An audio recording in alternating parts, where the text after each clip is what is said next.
Bienvenidos a Transformándonos. Soy Giselle de la Hoz y hoy nos acompaña el padre Arnaldo Pangrazi, sacerdote camiliano, y hoy nos trae esperanzas. Con este programa vamos a poder navegar dentro de nosotros y reconocer aquello que nos duele. Hoy nos invita a cicatrizar las heridas de la vida. Bienvenido, Padre. Qué dicha tenerlo con nosotros aquí en Panamá. Es un regalo de la vida.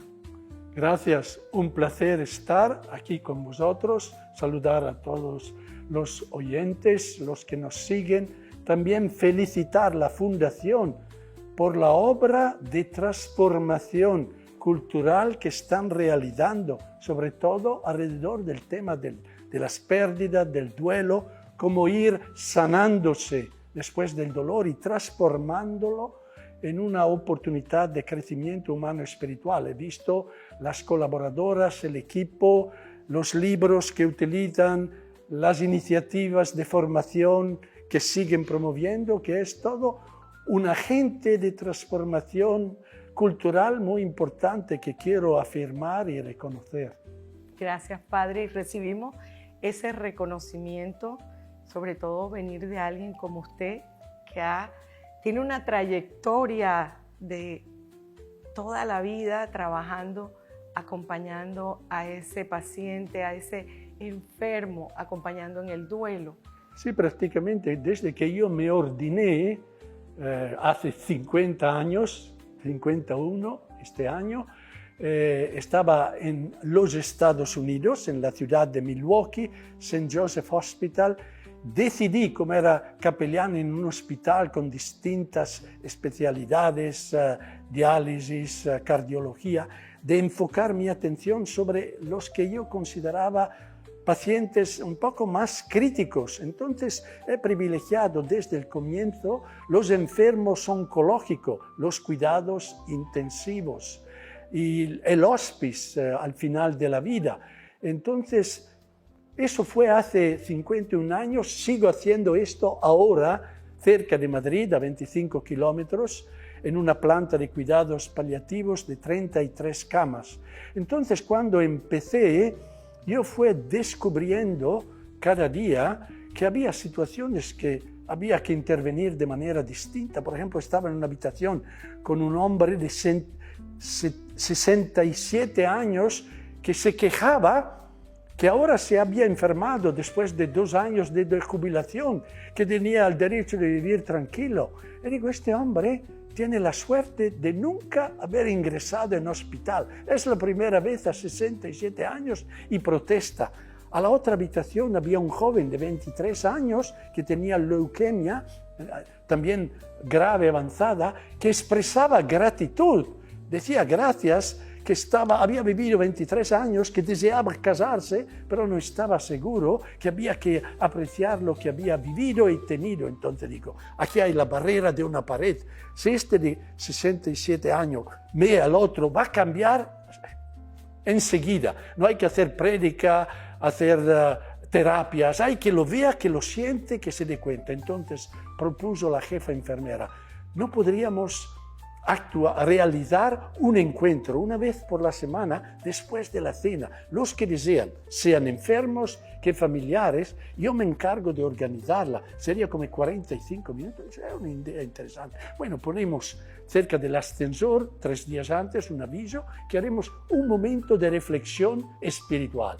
Yo voy a invitar 2 amigos con la guitarra, yo voy a proyectar algunas slides sobre el hecho que cada uno es un don en la vida, y después invito a este joven de 23 años, lo voy a entrevistar frente al grupo, que pueden invitar a otros. Y así fue, se llenó la sala, primer encuentro. Y después vino los padres de una chica que tenía un carcinoma muy grande y seguían diciéndole que estaba esperando un niño, un baby. Era todo mentira, no eran capaces, negaban totalmente lo que ocurría.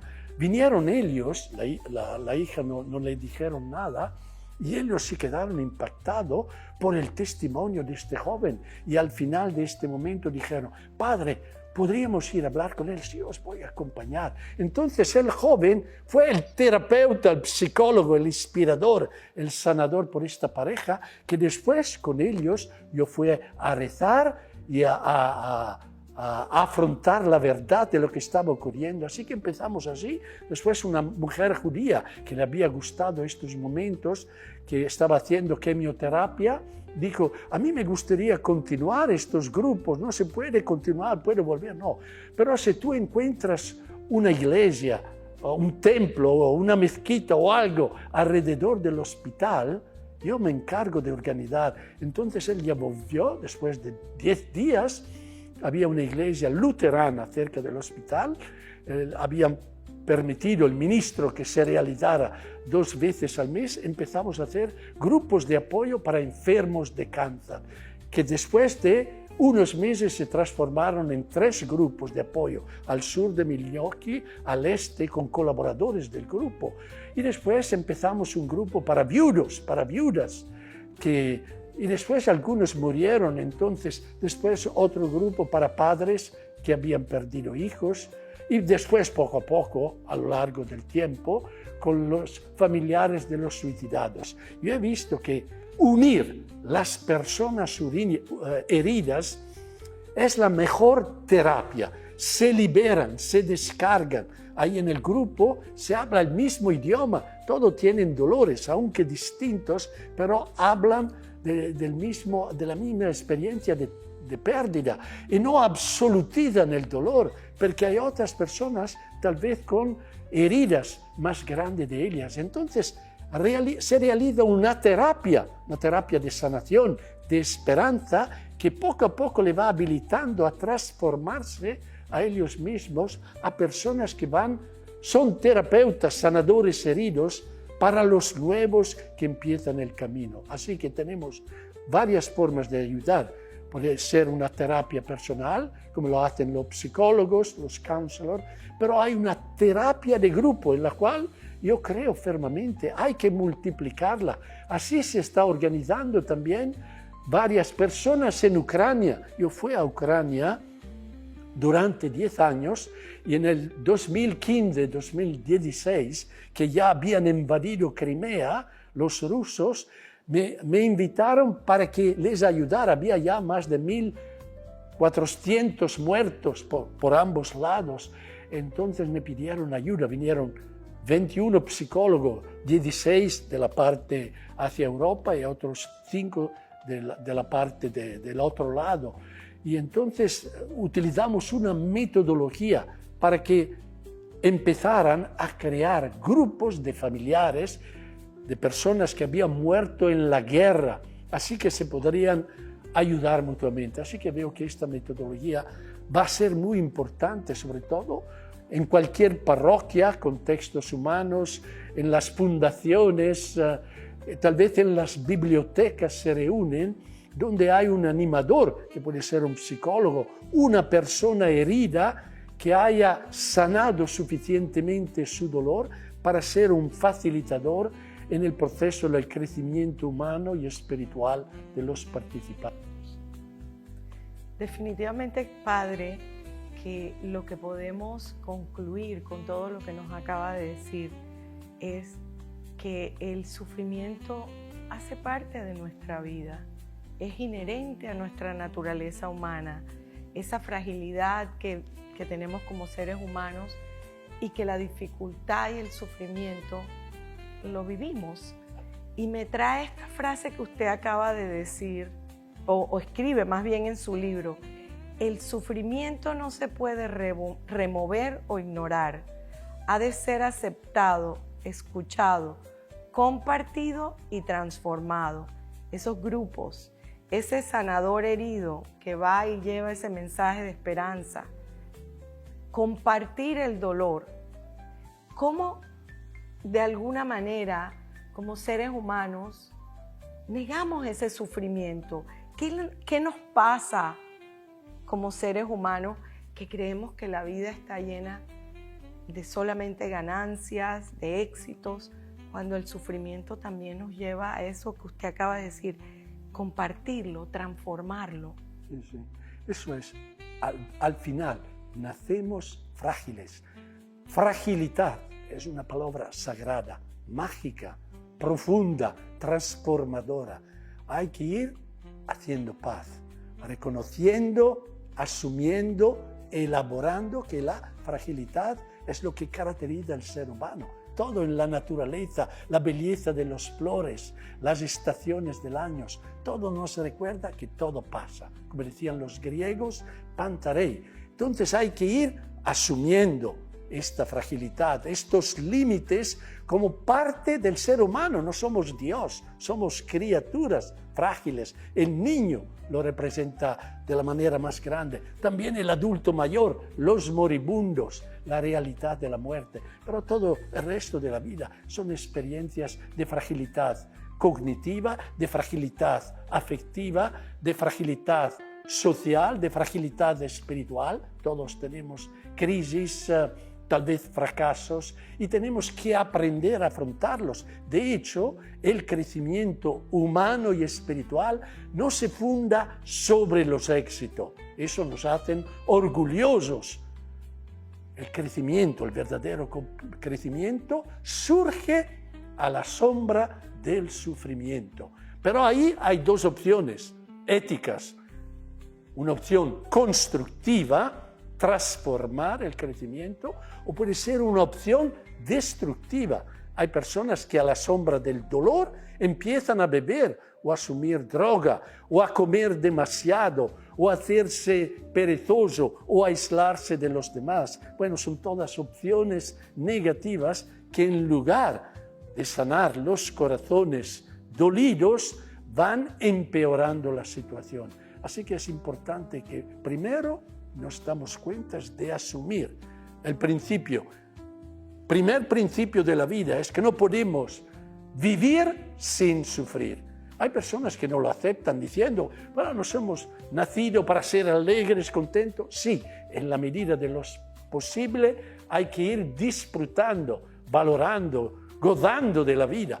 Pero en cada día hay momentos difíciles, internos, relacionales, laborales, existenciales. Entonces hay que asumir que el sufrir es parte de nuestra vida. Es ahí donde nos podemos ver cómo estamos enfrentándonos a las adversidades. Porque tal vez es la adversidad que brinda a la luz todas aquellas virtudes que, como decía un autor, que la prosperidad tal vez quita estas virtudes. Así que tal vez las personas pobres o en dificultad tienen la posibilidad de despertar virtudes preciosas como la humildad, la fortaleza, la persistencia, la resiliencia, la esperanza, que honran el ser humano. Ese sufrimiento, normalmente nuestras sociedades, nuestros pueblos, les tenemos mucho miedo. O sea, es tal el miedo que nos paraliza. Y hay un término que vemos, más que término es un concepto. Normalmente vemos a esa persona frágil, vulnerable, y pensamos que es debilidad. Esa persona está llena de miedo, no sabe cómo enfrentar el dolor, porque cuando nos dan un diagnóstico, y que a veces esos diagnósticos de cáncer que hay, empezamos o de forma inmediata pensamos que es que nos vamos a morir. Porque yo creo que el sufrimiento que más le tenemos miedo es a la muerte.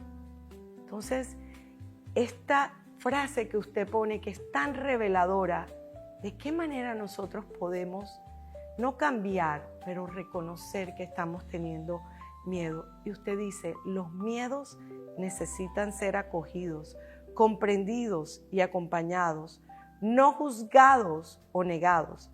No hay fórmulas mágicas o prefabricadas para hacerlos desaparecer.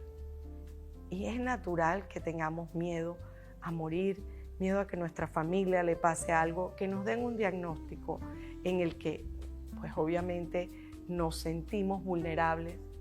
¿Cómo hacer para que esos miedos, como usted dice, comprendidos, acogidos?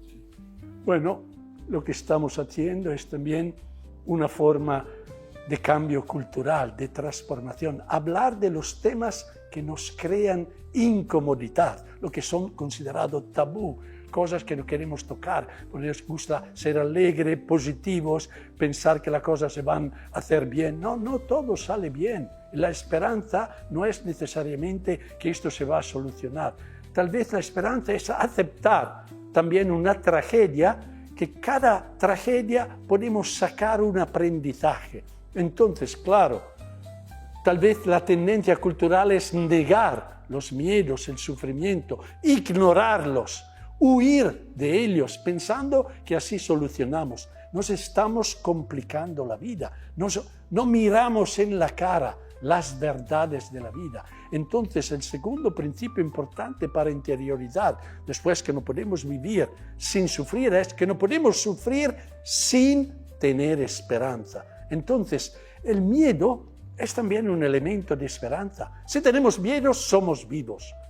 Si tenemos dolor, somos vivos. El problema es cuando no hay dolor en la pierna, que ha muerto. Entonces, el dolor despierta vida, aunque producen malestar. Entonces, los sentimientos hay que ir asumiéndolos. Son como hijos que tenemos dentro, que hay que cuidarlos. No hay que negarlo, no hay que reprimirlos, no hay que ignorarlos y marginarlos. Hay que asumir como el miedo nos toca las cuerdas, nos hace sensibles, humanos, humildes. La humildad. Sería bueno que muchas personas que parecen ser dueños del mundo, ser Dios en la tierra, que sentían miedo y que el miedo les hacían más humano, más solidario, más cercano a los demás. Eso sería el fruto del miedo, crear solidaridad, crear colaboración con los demás, hacernos más espirituales, que tal vez en el miedo, cuando vamos por una operación o una terapia salvadida, invocamos la ayuda de Dios, porque no somos Dios, somos criaturas frágiles. Entonces es la estación del miedo. Entonces el miedo nos hace cercano a los demás. Si tenemos tristeza, como en el duelo, claro, la tristeza también nos ayuda a hacer introspección. ¿Por qué me siento triste? ¿Qué me falta? ¿Qué es este vacío? He hablado hace poco con una persona que ha perdido la mamá, pero parece que ya, aunque ha pasado poco tiempo, lo está elaborando con mucha sabiduría. Ha podido acompañarla en el tiempo del duelo anticipado, como llamamos el proceso antes del morir. Eso, claro, estamos contentos que como hijos podemos estar cercanos a las personas que nos han transmitido la vida, que como ellos nos han ayudado a crecer, hoy que son débiles, frágiles, podemos amarlos, estar cerca de ellos, decirles las palabras que nos hacen bien a nosotros y afirman la vida, lo que han sembrado a ellos. Entonces, estos sentimientos son también elementos de esperanza. Estar triste no es un signo de debilidad, es un signo de amor. La tristeza, tenemos soledad, es un signo de amor. Esta presencia es algo, una herencia, un don que Dios nos ha dado para enriquecer nuestra vida, para ayudarnos a ser la persona que somos. Y ahora esta tristeza dentro de nosotros hace parte del proceso de despedida. La vamos a sentir un poco cada día más, cada mes más, cada año menos. Pero es como un tabernáculo que esta persona está dentro de nosotros. No están en el cementerio. Viven a través de los valores, de los ejemplos, del amor que nos han regalado. Y ahora, si nosotros también vivimos estos ejemplos, honramos la persona que nos ha dado la vida. Padre, tengo que decirles que de alguna forma me ha conmovido sus palabras y tengo que realmente aceptarlo, que sus palabras me han conmovido. Vámonos a una pausa, no sin antes decirle, hablando de nuestro amor, curamos nuestro dolor.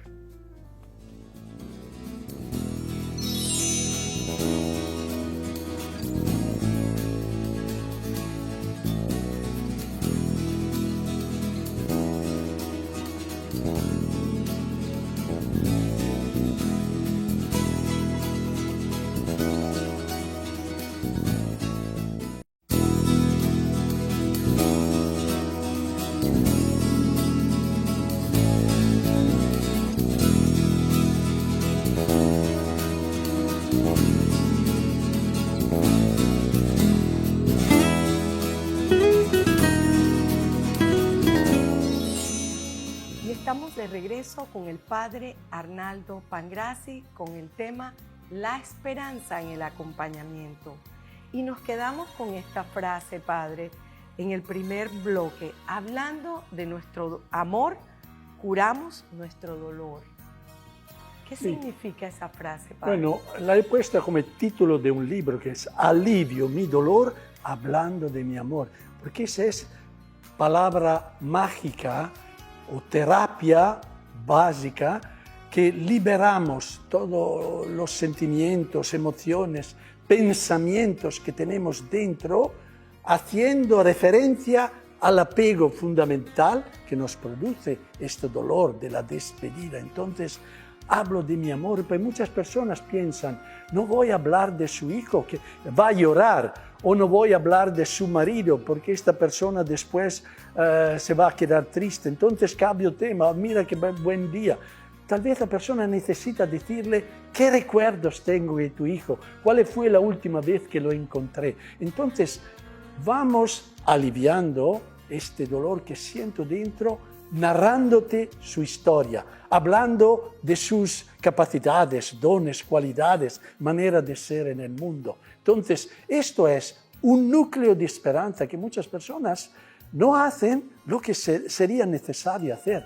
Decirle a la persona fragmentos de la historia, si tú conoces la persona que murió, fragmentos de esta persona que ellos no saben, que va a despertar también gozo, agradecimiento. Mira, no lo sabía. Sí, porque vivimos todos en la familia, con los compañeros, en la escuela, en el mundo del trabajo, en la parroquia. Entonces, tenemos múltiples contactos y algunas personas pueden ser personas que transmiten informaciones, recuerdos, valores, sensibilidades de esta persona. Así que lo podemos hacer como un elemento de esperanza. Es otra palabra mágica del vocabulario. Fragilidad, vivirla bien, que se transforma en esperanza. Somos todos generadores de esperanza a través de nuestra presencia, nuestra manera de ser. Somos sembradores, tal vez con una reflexión, con un gesto, con una palabra de esperanza. Somos alimentadores de esperanza. Cuando le hacemos una llamada, estaba pensando en ti. Alguien te piensa. Tal vez cuando estaba en el coche hacía llamadas a personas que habían perdido un ser querido. Esta llamada para ellos era como una visita. Alguien que le recordaba, que hablaba de su marido, que pensaba en ellos, le permitía de hablar un poco. Entonces, el amor, que es generador de esperanza, que es una llamada, ir a tomar un café, compartir un recuerdo, son pequeños elementos, fragmentos, téselas de este mosaico del amor que tenemos hacia las personas heridas o como consoladores también nos hacen bien a nosotros mismos. Así que tenemos que educarnos a valorar gestos pequeños que uno piensa sean secundarios, que es la terapia que nos ayuda a crecer, a renacer y a fortalecernos en el medio de las adversidades.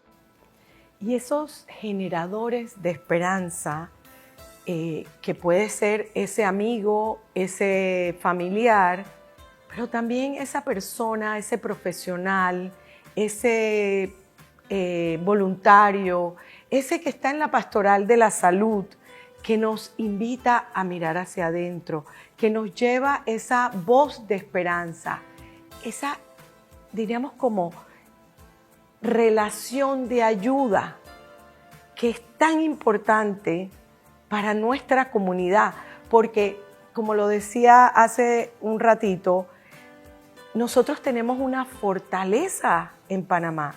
Nuestras instituciones religiosas, cuando estamos en duelo, cuando estamos en una crisis, cuando estamos pasando por una enfermedad, nuestras instituciones religiosas nos ayudan. Ponemos fe en ese ser superior. Buscamos a ese sacerdote, buscamos a ese diácono que nos puede dar esperanza en medio de lo que estamos viviendo. Porque no estamos diciendo que esa esperanza es decirnos qué va a pasar o qué va a suceder. Es esa esperanza en ese momento, esa ayuda, esa voz de aliento, ese qué necesitas, esa escucha. ¿Cómo nosotros en nuestro medio podemos ser generadores de esperanza? Bueno, Giselle, yo pienso que lo has dicho tú muy bien. Entonces, solo tengo que afirmar lo que has dicho. De hecho, hace 2 días entré en una iglesia, aquí, Iglesia del Carmen, habían comenzado la misa y me quedé sorprendido que había bastante gente a las 6 de la tarde, bastante jóvenes, como un signo también que la dimensión religiosa era significativa en la vida de las personas. Así que todas las personas que has dicho, profesionales de la salud, voluntarios que asisten, catechistas, personas involucradas en el acompañamiento de los demás, son todas figuras, vecinos de casas, amigos en el contexto del trabajo, son todas personas que podrían ser sanadores, ser facilitadores de procesos de sanación. Por eso que la Fundación también, con esta tarea de difundir informaciones, de ofrecer curso, de aliviar las penas a través de la relación de ayuda, centros de escuchas, son varias formas para multiplicar las personas que pueden ser portadores de bienes, presencias benéficas, en lugar de ser bomberos, porque muchas personas intentan consolar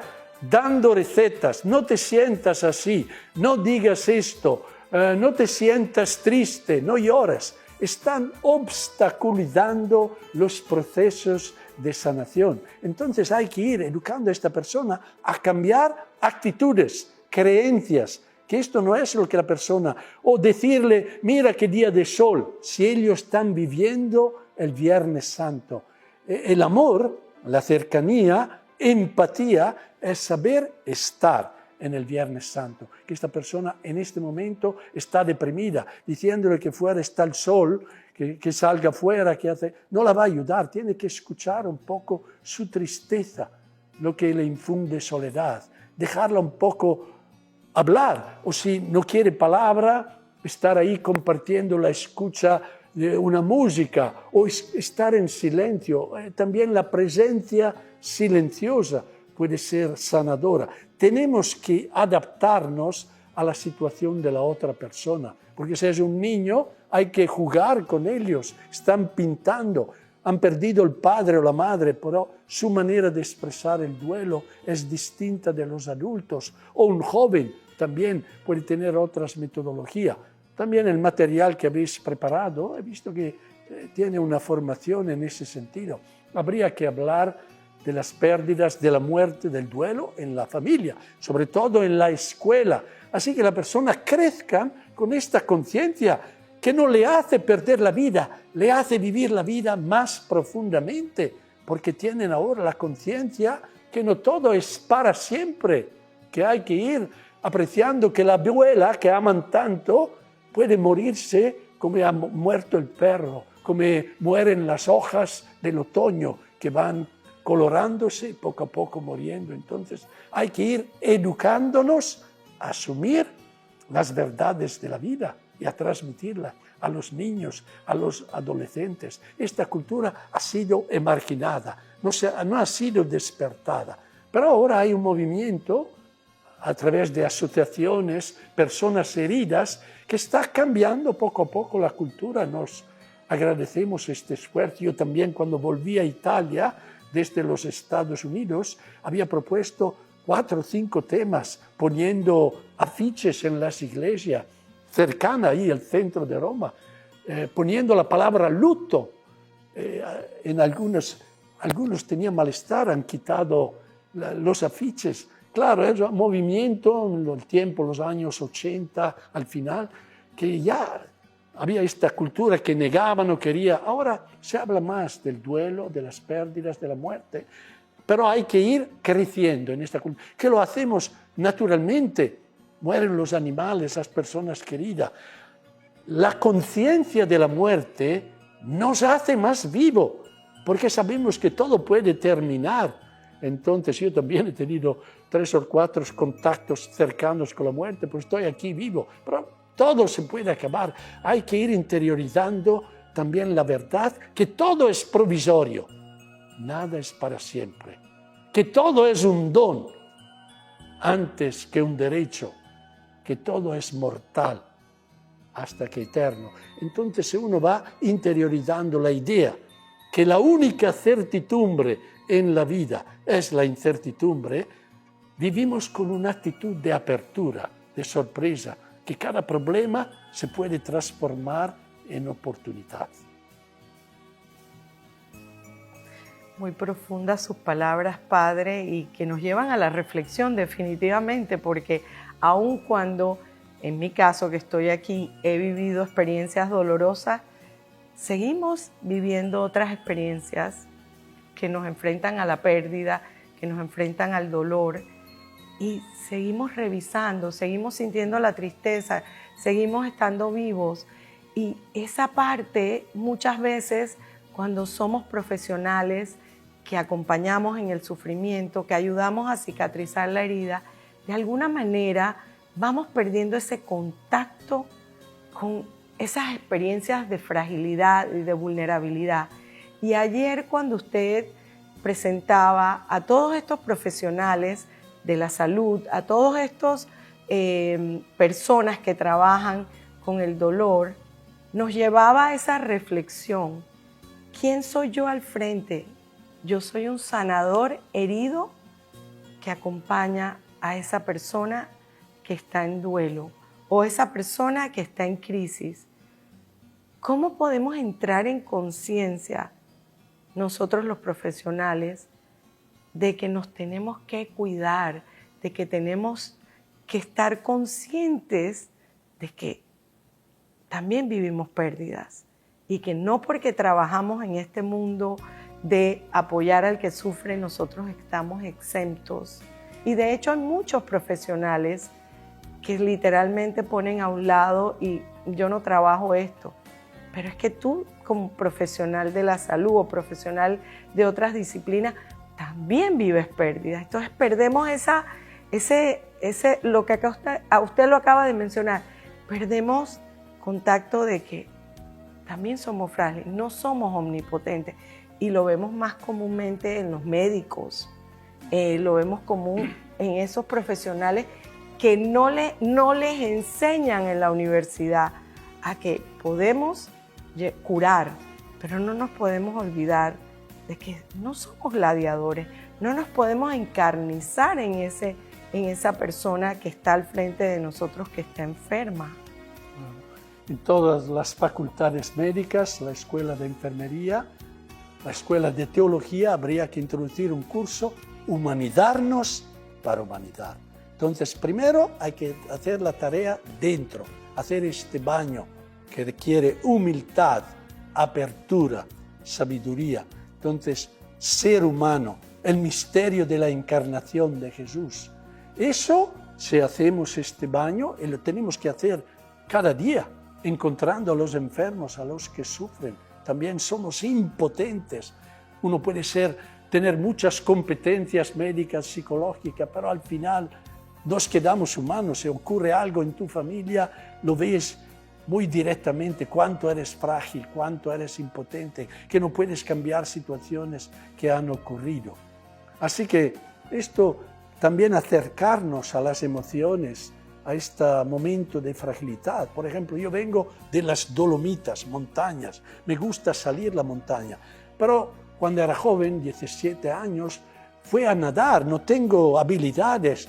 Fue un desastre, estaba desesperado, estaba muriéndome. Había pensado que iban a transportar mi cuerpo desde Francia hacia Italia, que era una locura, que había muerto de esta manera. Entonces, pero me impactó, era un baño que no estaba acostumbrado, pero poco a poco, con un montón de miedo, volví al agua, intentando reponer los pies, de ganar un poco de confianza. Bueno, el dolor es algo así. Hay que ir ganando confianza, volviendo al agua y aprendiendo a nadar en esta agua. Así que después las cosas no te terrorizan porque nunca lo has hecho.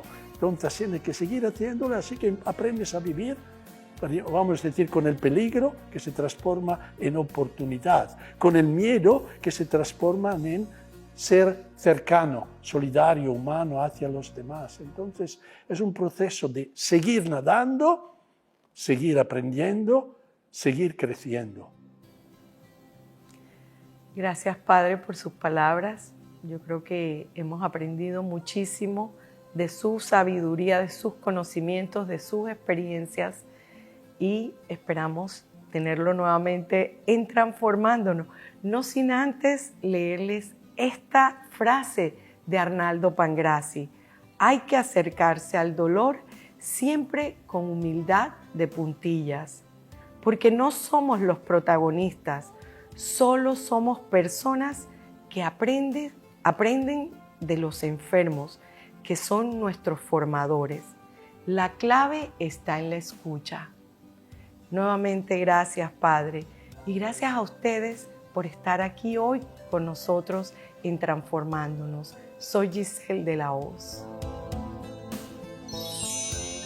Bueno, yo soy Padre Arnaldo. Pertenezco a una congregación religiosa llamada los Religiosos Camilos, San Camilo de Lelis, fundador de la congregación y protector de los enfermos. Una de sus frases más conocidas es «Más corazón en tus manos». Aquí tenemos corazones rojos que simbolizan al amor, que este amor es muy importante, sobre todo en los momentos de sufrimiento y de dolor. Así que es un elemento que cada uno de nosotros tendría que acercarse a los que sufren con esta sensibilidad, humanidad, corazón en las manos. Así que aquí detrás de cada corazón hay algunas frases que miembros de la fundación han sacado porque les han inspirado. Y cada uno de nosotros, este es el mensaje, tenemos la posibilidad que con nuestras actitudes, presencias, frases, tal vez podemos sanar a las personas que encontramos o visitamos. Así que ahora voy a entregar un corazón con estas frases a cada uno de los miembros.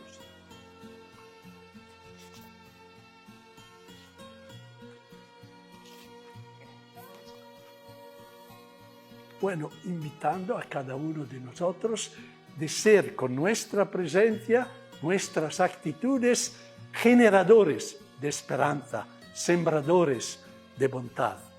Que así sea.